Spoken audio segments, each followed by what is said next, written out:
Reproducanda 2019, no caminho do boi.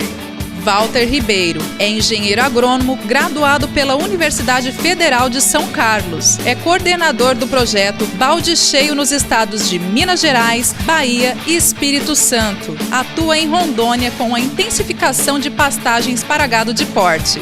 Mostrar um pouco do que a gente vem fazendo. Eu sei que o tempo é curto, eu vou estar hoje o dia todo aqui no evento, amanhã também eu tirei essa semana para vir conhecer, a convite do Valdomiro, o 9º ano, né? O 9º evento, então é sempre um prazer poder estar aqui tentando mostrar o que a gente vem fazendo nesses últimos 20 anos, tentando abrir o olho das pessoas em relação ao potencial que existe em relação à pastagem no país.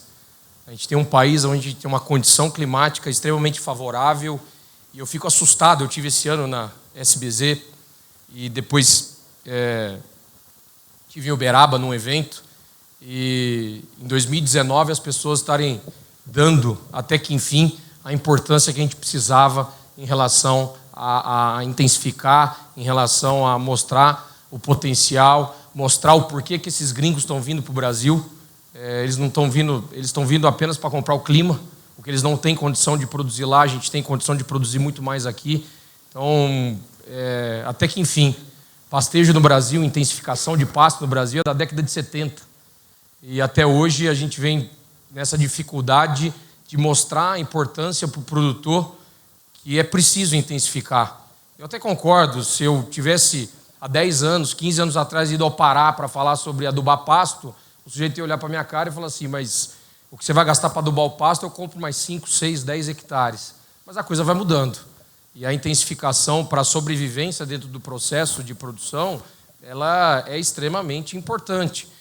Se a gente pensar num cenário atual da pecuária, e aí é triste a gente relatar isso, infelizmente nós somos amadores.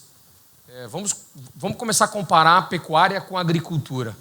Essa invasão da agricultura nos últimos anos em áreas de quê?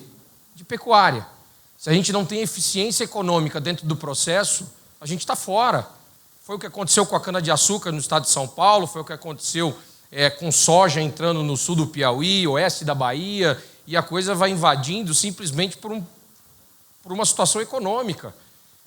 Se eu tenho uma pecuária extremamente amadora e eu tenho uma agricultura extremamente profissional, economicamente eu não sobrevivo no processo. E nós não vamos conseguir nada sem utilização de tecnologia no processo. Vocês acham que dá para ter tecnologia sem gastar nada?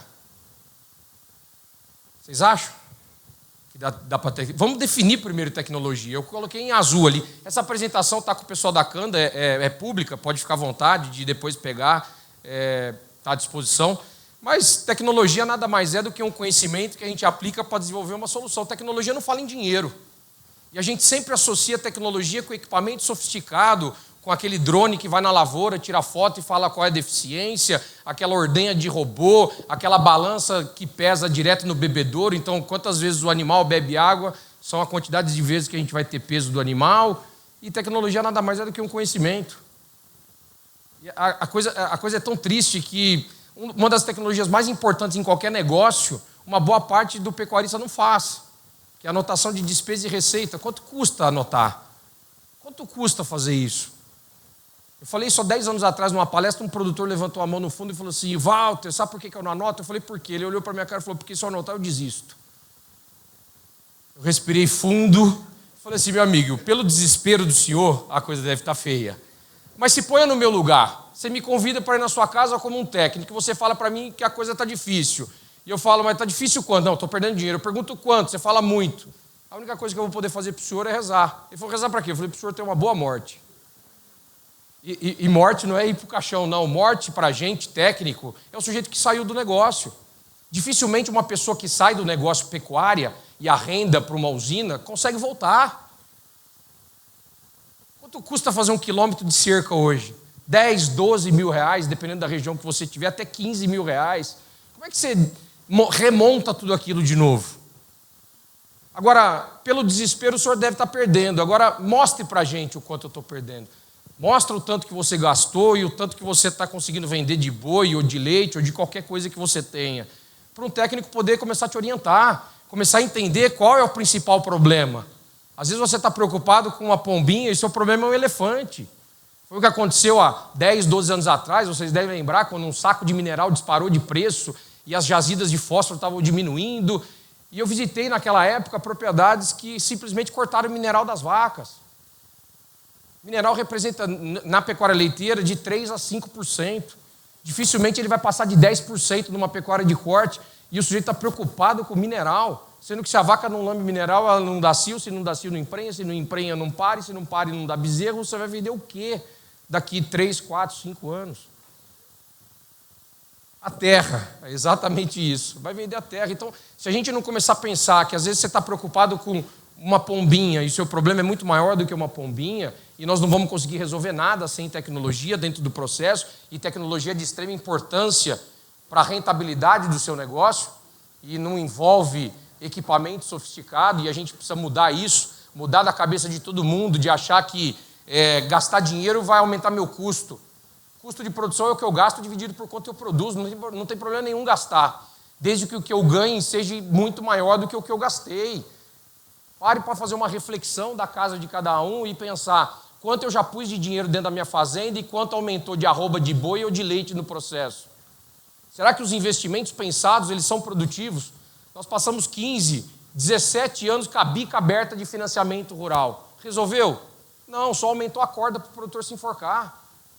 O problema não era injetar o dinheiro porque não tinham técnicos no processo para poder orientar onde utilizar corretamente o recurso do dinheiro envolvido na pecuária. Então a coisa precisa mudar. E é duro a gente chegar num ponto onde poucas pessoas investem em adubação. Eu visitei Iturama, inclusive foi um cliente da Canda há um tempo atrás, onde você tinha gastado 80 e poucos mil reais com compra de adubo. E ele veio conversar comigo uns 5 minutos, falou, eu vou jogar isso, vou jogar aquilo. Eu falei assim, pega a amostra de solo lá para eu ver. Ele olhou para a minha cara e falou, não tirei. Eu falei, meu amigo, você gastou 85 mil reais de adubo e não tirou uma amostra de solo que custa 20 conto. Uma amostra de solo, para eu saber o que meu solo precisa. A amostra de solo para o agrônomo é o exame de sangue para o médico. A gente cria uma expectativa para o produtor de lotação, de ganho de peso, de produção de leite por área, em cima de uma amostra de solo. Quantos animais realmente vão caber? Como é que você gasta 80 e poucos mil reais sem saber se o adubo que você comprou é o correto para jogar na área? Então, são coisas simples dentro do processo que, enquanto esse amadorismo não acabar, e aí, infelizmente, do ponto de vista social, isso é péssimo, a tendência do número de produtores é diminuir, porque cada vez mais vão sobrar os eficientes dentro do processo. Não é o pequeno, não é o médio, não é o grande. Quem vai sobrar é o bom, porque quem ganha dinheiro continua, e quem não ganha dinheiro não continua. O processo ele precisa ser muito bem conduzido para poder entender o que está acontecendo, e aí a pastagem entra numa condição extremamente favorável. Se tem 4 fatores que determinam o crescimento, e o Brasil, uma boa parte do país, me dá de graça pelo menos 2. Em algumas regiões, chuvas até bem definidas, 5, 6, 7 meses do ano, eu consigo ter uma condição de produção razoável. Ou seja, eu preciso investir no pasto. Não existe nenhum volumoso mais barato do que a pastagem. Não existe nenhum quilo de carne mais barata do que produzida a pasto. E quanto mais barato eu consigo produzir, mais vivo eu fico na crise. E a ideia é sobreviver na crise, obrigado. É sobreviver na crise. Eu tenho que sobreviver quando a coisa está ruim. Para quê? Para quando estiver bom eu ganhar muito. E o sujeito que não conseguiu sobreviver na crise, ele abre um espaço e um mercado para todo mundo continuar.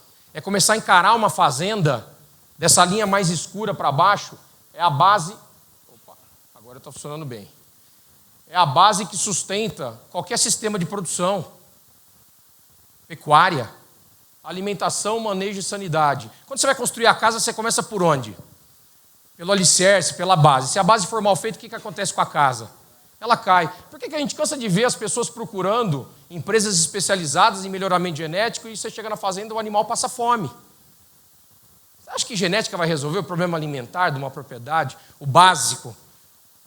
Eu sempre escutei isso do professor Vidal. Vamos fazer o básico bem feito. Vamos fazer o arroz e feijão dentro da propriedade. A gente tem uma boa parte das propriedades que tem limitação de comida, aquele efeito sanfona, tentar manter o animal com concentrado, com ração. Você acha que nós vamos sobreviver numa pecuária dessa? Onde os animais, eu não vou nem falar de sanidade. Alimentação e manejo, de uma forma geral, é extremamente capenga. Uma parte do ano as propriedades elas têm dificuldade de dar comida para o animal. Comida em quantidade, comida em qualidade, dá uma sombra, dá água. 10 dias atrás eu voltei de Rondônia, o que você vê de propriedade de animal bebendo água em poça d'água. Então, esse tipo de amadorismo, e aí você visita uma propriedade de um vizinho que gastou mais de 100 mil reais nesse último ano distribuindo água de qualidade dentro de uma propriedade. E aí nós tivemos um aumento de quase 15% em ganho de peso em um ano só de distribuir água na propriedade. Um investimento relativamente alto. A hora que você olha, 100 mil reais gastando de mangueira, tubulação, perfuração de poço, distribuição de água, mas a hora que você vê o resultado, e aí sim, eu não aumentei meu custo no processo. Eu aumentei uma despesa a curto prazo e a médio e longo prazo isso dilui pelo resultado e pela qualidade e a quantidade de carne a mais que eu consigo produzir. Então as coisas precisam mudar. Eu falo que precisam mudar no sentido de que se eu tenho uma pecuária, uma pastagem, uma lotação média de pasto no Brasil de 0,7 unidades animais por hectare, se eu jogar calcário no que tem de pasto aberto no Brasil, eu dobro a lotação. Calcário. Tudo bem que o dobro de nada não é muita coisa. É a mesma coisa que meu chefe me ligar daqui 15 minutos e falar que meu salário vai dobrar. Não vai resolver. Não vai. Mas de 0,7 para 1,5, se eu jogasse calcário em toda a área de pastagem que está aberta, nós não temos nem boi nem vaca para comer o que está aberto. E as pessoas querem desmatar mais. As pessoas querem desmatar mais sem conseguir usar o que já está aberto dentro de um processo onde é um processo de extração. O sujeito desmatou há muito tempo, ele vem extraindo e a terra cada dia que vai diminuindo. Como a pecuária é diferente da agricultura, ela te quebra devagar, porque você vai comendo patrimônio. Então, você vai quebrando devagarzinho, diferente da agricultura que quebra de um ano para o outro, ele vai cortando na carne, porque animal é líquido, você vende animal em qualquer categoria na fazenda, e você vai, cada ano que passa, diminuindo o patrimônio animal. Então, o sujeito ele vai quebrando devagar, e se a propriedade for muito grande, vai durar 2, 3, 4 gerações, e ele não quebrou ainda. Então, eu preciso investir, e o investimento depende dos resultados. Sair do seu mundo. Viajar por ignorância, sai da sua casa, vai visitar, vai ver o que está acontecendo num processo de modificação da pecuária. Nós temos que começar a ter a humildade de entender que tem pessoas que estão tendo sucesso e eu preciso copiar essas pessoas. Parar de acreditar em qualquer blá blá blá, parar de acreditar na televisão e passar a sair do seu mundo, da sua propriedade e ver o que está acontecendo. E a partir do momento que você vê o que está acontecendo, e o nosso meio tem essa vantagem, a gente não esconde nada. Qualquer produtor que você visitar, ele vai dizer o que ele está fazendo. Ele vai querer que você copie, querer que você faça, diferente do processo industrial, que cada um faz de um jeito e ninguém quer mostrar. Na nossa pecuária, todo mundo quer mostrar o que está acontecendo. Todo mundo quer mostrar. Se eu tenho 4 fatores que determinam o crescimento, como o professor já falou mais cedo, temperatura, luz, nutriente e água, as pessoas estão vindo buscar isso. Eu tenho uma condição de 6, 7 meses do ano produzir muita comida por hectare. Se eu produzo muita comida por hectare, eu ponho muita cabeça por hectare. Eu preciso começar a tirar essa estação de matar animal só uma vez por ano no processo. Eu fui convidado há 5 anos aí em Rondônia exatamente para resolver isso. Um estado que pelo menos 8, 9 meses do ano chove. Os piores períodos nossos são o excesso de chuva, novembro, dezembro e janeiro. Chove demais, então eu tenho pouca luz e pouca temperatura, a pastagem cresce um pouco menos, mas as pessoas nos procuram simplesmente para falar, Walter, eu não aguento mais matar boi uma vez por ano. Eu tenho despesa todo mês e eu mato uma vez por ano.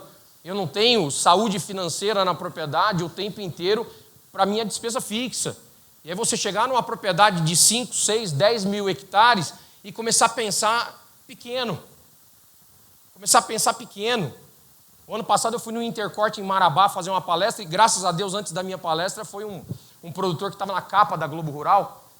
E a matéria, resumindo, ele intensificou 7% da propriedade, uma propriedade de 3 mil hectares. Ele intensificou 7% da propriedade e dobrou o lucro da propriedade. Ele pegou os animais em terminação, concentrou numa área intensiva para sobrar a área e para estragar menos a pastagem com animal pesado, que a conversão alimentar vai piorando. Ele intensificou 7% só de 3 mil hectares. Ele começou a pensar pequeno, ensinar todas as pessoas envolvidas a manejar pastagem e mostrar que era possível aumentar a rentabilidade mesmo sem pensar na fazenda como um todo. Intensificar uma fazenda de 3 mil hectares é muito difícil, mas se eu começar em áreas menores, se eu começar a transformar minha grande fazenda em várias propriedades menores e cuidar de uma forma mais eficiente no processo, será que eu não consigo mudar o patamar? Será que eu não consigo mudar, virar a página da fazenda e mostrar para as pessoas que realmente é possível? Eu tenho segredos para manejar a pastagem. Será possível que o sujeito não consegue entender que uma variedade de pasto tem o descanso ideal? Uma variedade de pasto tem uma altura de resíduo que você tem que respeitar. Se sobrar, precisa acertar, como o professor mostrou mais cedo de manhã. Será que ele não consegue entender que eu tenho o animal colhendo e nem sempre ele vai ter eficiência na colheita? Até porque, às vezes, o pasto cresce demais e eu nem tenho animal suficiente para consumir. É dimensionar o meu sistema para o número de animais que eu tenho, mesmo sabendo que essa produção ela não vai ser uma produção matemática. A gente cria uma expectativa e vai ter épocas do ano que eu vou produzir muita comida, época do ano que eu vou produzir um pouco menos de comida, e eu preciso ajustar o meu olho, aferir o meu olho para entender quantos animais eu coloco, quantos animais eu tiro, e começar a fazer um ajuste fino dentro do processo. Para quê? Para cada vez ganhar mais. Cada vez eu ter um resultado melhor dentro de um processo, considerando que eu quero sempre colher a forrageira no que a gente chama de ponto ótimo de corte. Eu não quero que ela passe, que eu vou ter um volume grande e uma qualidade pequena, e também não quero cortar ela cedo, que ela tem uma qualidade boa, mas tem um volume pequeno. E para cada variedade, esse número de dias de descanso vão ter que ser respeitados, de acordo com a região, de acordo com o clima, de acordo com a fertilidade do solo e assim por diante. E aí sim, eu não consigo ver pecuária sem assistência técnica. Em nenhum lugar do mundo funcionou, por que aqui no Brasil vai funcionar? Eu preciso de um técnico, eu preciso de uma pessoa que é o elo de ligação entre o que existe na pesquisa e a sua propriedade. O conhecimento, a cada dia que passa, ele tem um prazo de validade menor. Eu tenho que estar o tempo inteiro me adaptando. Eu, às vezes, tenho curiosidade de colocar meu nome no YouTube para ver o que eu falava 10 anos atrás. Pensa numa quantidade de bobagem. Mas que na época não era. Era o que era possível de ser feito. As coisas vão se atualizando e a gente tem que se atualizando ao mesmo tempo e levar para o produtor condições para ele executar um processo. Mas é impressionante como a gente falava coisas que hoje a gente não usa mais. E a coisa vai evoluindo e eu tenho certeza que daqui 2, 3 anos minha palestra vai ser totalmente diferente do que eu estou fazendo aqui agora. E a coisa vai andando e a gente vai nos adaptando ao que é possível, nos adaptando ao resultado que vem acontecendo. E o melhor resultado vem dos próprios produtores, os resultados de vocês que nos fortalecem, que aumentam o número de pessoas que nos procuram e assim por diante, dentro de uma pecuária que ela precisa mudar. Será que sou eu que estou fazendo errado? Agora foi. Eu tenho uma base que sustenta um sistema de produção a pasto, um bom manejo e uma boa adubação. Eu acho que toda propriedade, igual o professor falou, quem tem água vai irrigar. Eu não tenho dúvida. Apesar de irrigar pasto, aumentar a despesa, diminui o custo. Porque eu vou trabalhar com a pastagem muito mais tempo e eu vou diluir o custo pelo tempo de utilização, pela quantidade de quilos que eu vou ganhar mais de peso e assim por diante. Mas o que adianta eu inverter essa situação? Quantas propriedades têm um mau manejo, tem uma má adubação e acham que jogar água na pastagem vai resolver? Tem 5, 6 meses do ano que chove e não resolve o problema. O que você vê é uma plantação de cupim. O que você vê são áreas invadidas por ervas daninhas, lotação muito baixa, e quanto mais a terra fica caro, mais eficiente você tem que ser. Pare para avaliar o patrimônio que você tem empatado no seu negócio e o que o seu negócio gera é menos do que juros de poupança. Se o que eu tenho empatado no negócio é menos do que juros de poupança, para que eu tenho um negócio? Qual é o sentido de ter um negócio? E ainda que dá trabalho. Além de tudo, ainda dá trabalho. E não estou dizendo que é para você vender e pôr na poupança. Pelo contrário, é você buscar uma eficiência melhor do que o dinheiro dentro de uma poupança, no mínimo. No mínimo, se não passa a não ter sentido fazer. Você passa a ver pastagens no Brasil onde o sujeito acha que isso aqui é pasto. Foi a primeira irrigação que eu vi na minha vida no brejo. Eu fiquei impressionado. É porque você irriga e não precisa ligar, né? Porque já fica molhado. Então Então, esse tipo de investimento, ele não tem futuro. Como eu não acredito em ninguém, isso aqui foi no município de Muriaé, e eu fui fazer uma palestra de pastagem específica. E tudo que eu falava, tinha um sujeito na minha frente que falava assim, eu tenho lá em casa e não funciona. Na terceira que ele falou isso, como eu não acredito em ninguém, eu estou pegando um voo amanhã às 10 horas da noite, tem uns 15 dias que eu não vou na minha casa, eu não acredito em ninguém. A hora que eu chegar em Confins amanhã à noite, eu ligo para minha mulher e falo, já cheguei. Daqui meia hora eu estou em casa. Quando eu chegar no meu prédio, eu falo assim, estou subindo. Vai que tem alguém para descer, eu vou brigar por causa de bobagem. Eu olhei para esse produtor e falei assim, meu amigo, você tem tudo que eu estou falando e não funciona? Ele falou, tenho. Eu falei assim, eu não acredito em você. E falei no microfone, né? Tinha umas 200 pessoas. Eu falei assim, olha, amanhã cedo você podia me pegar no hotel, que eu quero ir lá ver. E eu olhei para a plateia e falei, quem quiser ir junto, eu saio do hotel tal às 7 da manhã. E esse cara foi lá. E dos 200 produtores, 5 estavam lá. E fomos visitar essa... Isso é uma desgraça, né? Nós fomos visitar isso, quando eu desci do carro, ele falou assim, aqui é a minha área. Eu falei assim, olha, antes que eu me esqueça, o senhor vai para o inferno. Porque eu podia estar na minha casa, cuidando dos meus filhos, e estou aqui. Para ver o quê? A única verdade que você me falou é que tinha irrigação. Você nunca adubou essa área. Nem dividida essa área é, você nem dá descanso para a pastagem. Para que você mentiu? E é uma pena, porque 195 pessoas acreditaram no senhor. E só 5 acreditaram em mim. E vieram aqui ver. E a gente não pode acreditar. A gente tem que ir lá ver. Eu sou um vendedor de ideia. Eu espero que vocês não acreditem em nada do que eu estou falando. Existe o vendedor de equipamento, o vendedor de adubo, os vendedores da canda. Vendedor, você faz só uma pergunta para ele quando ele vier te vender alguma coisa. Gostei do que você quer me vender. Me leva para ver.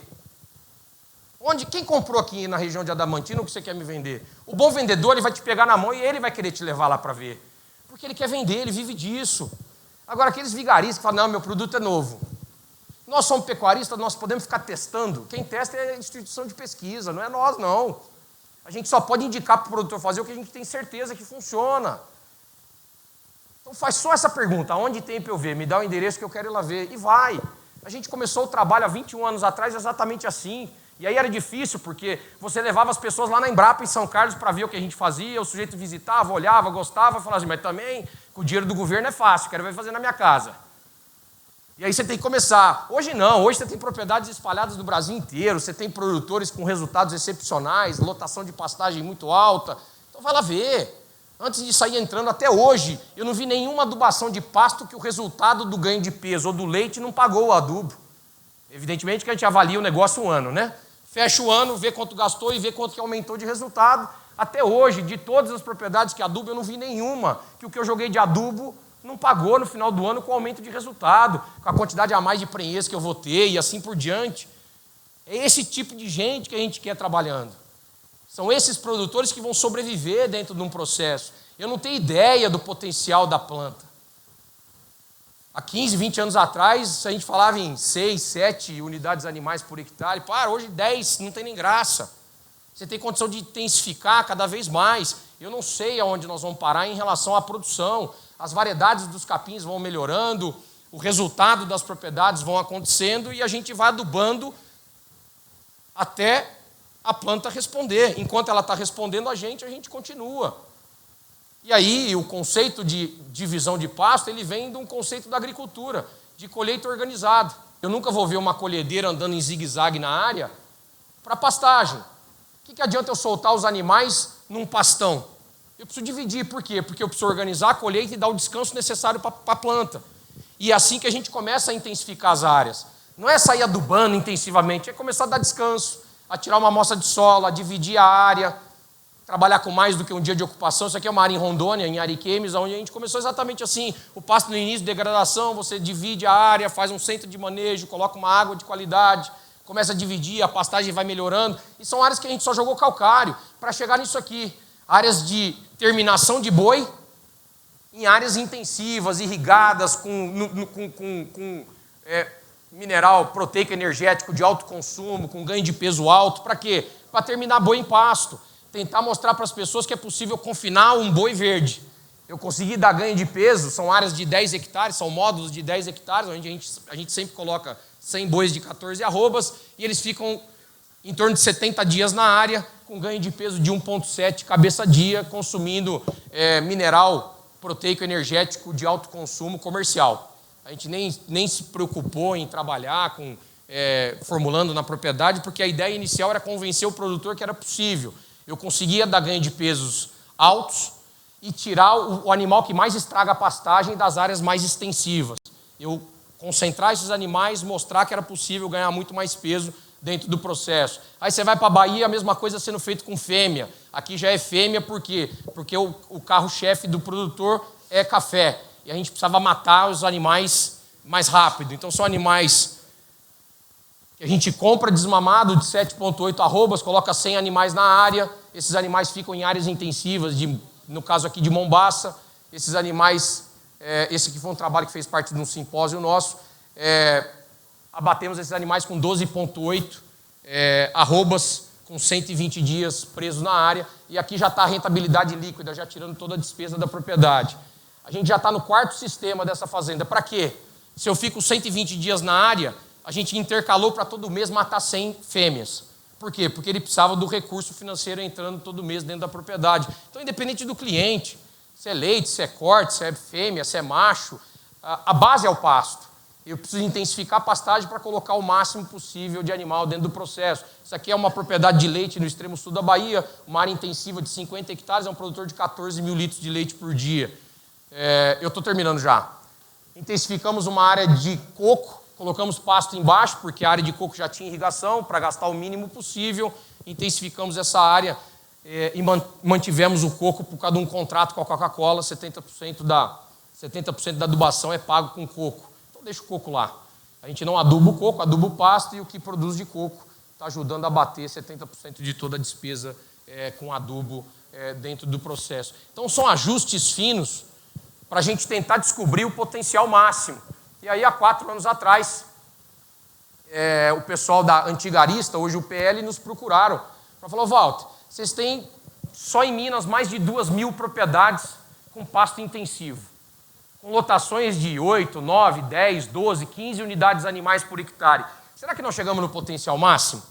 E aí, numa conversa rápida com o Arthur na Embrapa, ele fez um mestrado em 83, 84 com hormônio de pastagem, e ele falou: Walter, os resultados que eu tive no começo foram muito bons.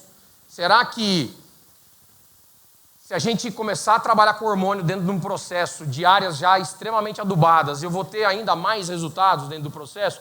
E aí foi uma sugestão que eu fiz na época para o pessoal da Arista, hoje o PL, de por que a gente não pega umas 100 propriedades e coloca o produto e vê se realmente funciona? Eu estou terminando de publicar os 100 trabalhos que a gente combinou de fazer, mas o que impressionou, fizemos vários tratamentos. Depois, se vocês quiserem ir lá olhar, tem um Risotron lá no stand deles lá, tem o pessoal muito mais capacitado do que eu para explicar sobre os produtos. A minha ideia era o quê? Colocar no campo e saber, funciona ou não funciona? Porque se não funciona, não tem sentido a gente divulgar. E aí fizemos os tratamentos com a ajuda do pessoal da pesquisa, da própria empresa, as dosagens que são recomendadas, e a gente começou a ver resultados que impressionaram. E olha que são áreas, isso aqui é uma área em Bocaiúva, a 50 quilômetros de Montes Claros, região extremamente seca, numa área de Mombaça intensiva e irrigado, com 10 unidades animais. O tratamento 4 chegou a 34, chegou a mais de 3 unidades animais, a mais, em média, de 6 cortes. Então a gente pegou todo um verão e conseguimos avaliar 6 meses seguidos, consecutivos, a média de lotação. Então são dados que a gente quis repetir várias vezes, então foram feitos 100 trabalhos e as tendências são as mesmas, evidentemente que uns com um pouco mais, uns com um pouco menos de lotação, mas impressionou. E nessas mesmas áreas a gente pegou também áreas extensivas. Se mais de 95% da pastagem aberta é extensiva, suja, com lotação média brasileira de 0,7, 0,8 unidades animais por hectare, quando a gente for para as áreas sujas, aqui eu tinha certeza que ia funcionar, né? Que isso aqui, qualquer coisa que você fizer, funciona. Até benzer. Qualquer coisa que você fizer numa área dessa aqui, resolve. E aí fizemos também os tratamentos, a mesma coisa, e aí era linear o crescimento, era óbvio, porque eu não tenho nem luz para a planta crescer. Quando eu desafogo a pastagem, eu começo a ter realmente resultados que impressionam, tratamento testemunha, aí crescendo, e aí você vê... Opa! E aí você vê ganhos de até 120. Não adianta nada. 120% de ganho. Era de meio A por hectare, foi para 1,5. 1,1, 1,2. Cresceu? Cresceu. É para mostrar para as pessoas que, às vezes, eu não preciso pegar uma área dessa. Às vezes eu não preciso pegar uma área dessa e gradear, gradear, eu tenho condição de recuperar. E a recuperação ela custa muito menos recuperar a pastagem do que realmente virar tudo e começar do zero. Então, eu estou à disposição, eu coloquei meu telefone no final, eu vou estar com vocês até amanhã, mas está meu celular, horário mais fácil de falar comigo antes das 7 da manhã ou depois das 7 da noite, de dia é bem difícil. E o meu e-mail é aberto, sempre que a gente puder ajudar, a gente está à disposição. Agradeço mais uma vez a Canda pelo convite, parabéns pelo evento, eu não tinha a dimensão do tamanho que é o evento que vocês fazem, e sempre que possível vou fazer questão de vir aqui prestigiar vocês. Obrigado. Canda, a força do campo há 54 anos.